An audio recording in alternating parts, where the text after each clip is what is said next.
নমস্কার। এই সোশ্যাল মিডিয়ার দৌলতে আজ আবার আমি একটি নতুন জিনিস জানতে পারলাম। সেটি হলো আজ হচ্ছে ন্যাশনাল গার্লস ডে, জাতীয় মেয়ে দিবস। তো জাতীয় মেয়ে দিবসে সমস্ত মেয়েদেরকে তো প্রথমে আমার তরফ থেকে অভিনন্দন।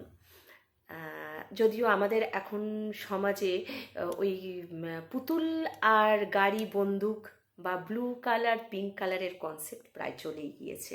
আমরা সবাই আজকাল ভীষণ সচেতন এবং ভীষণ আশাবাদী, ভীষণ কনফিডেন্ট।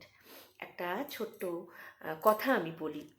আমি যদিও একটি মেয়ের মা, তো যখন আমার মেয়ে ছোট তখন আমাকে অনেকেই বলতো, ও একটাই মেয়ে?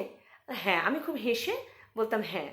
তখন তারা আমাকে বলতো, প্রায়জনই বলতো বা বলতেন যে হ্যাঁ হ্যাঁ, ছেলের থেকে মেয়েই ভালো, মেয়েরাই দেখে, মেয়ে হওয়াই ভালো।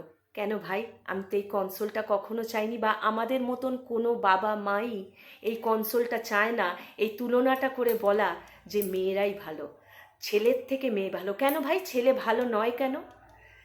আমরা সবসময় বাবা মারা একটা বাচ্চাকে, প্রতিটা বাবা মা ছেলেই হোক মেয়েই হোক, আমরা নিজেদের সবটুকু অনুভূতি দিয়ে তাকে বড় করি, নিজেদের সবটা দিয়ে তাকে বড় করি।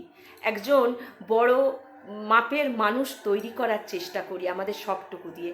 সেক্ষেত্রে আমি মেয়ের মা বলে, বা যারা মেয়ের মা, শুধুমাত্র মেয়ের মা, তাদের এই কনসোলেশনটা শুনতে ভালো লাগে না।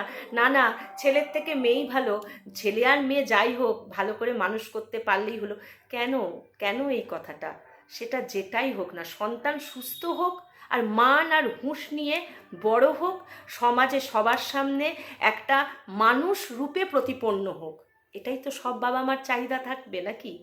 তো সেই জন্যই আমার একদম সম্পূর্ণ আমার নিজস্ব একটা কনসেপ্ট যে ছেলেই হোক মেয়েই হোক, তাকে ভীষণ কনফিডেন্টের সাথে এগিয়ে চলতে হবে।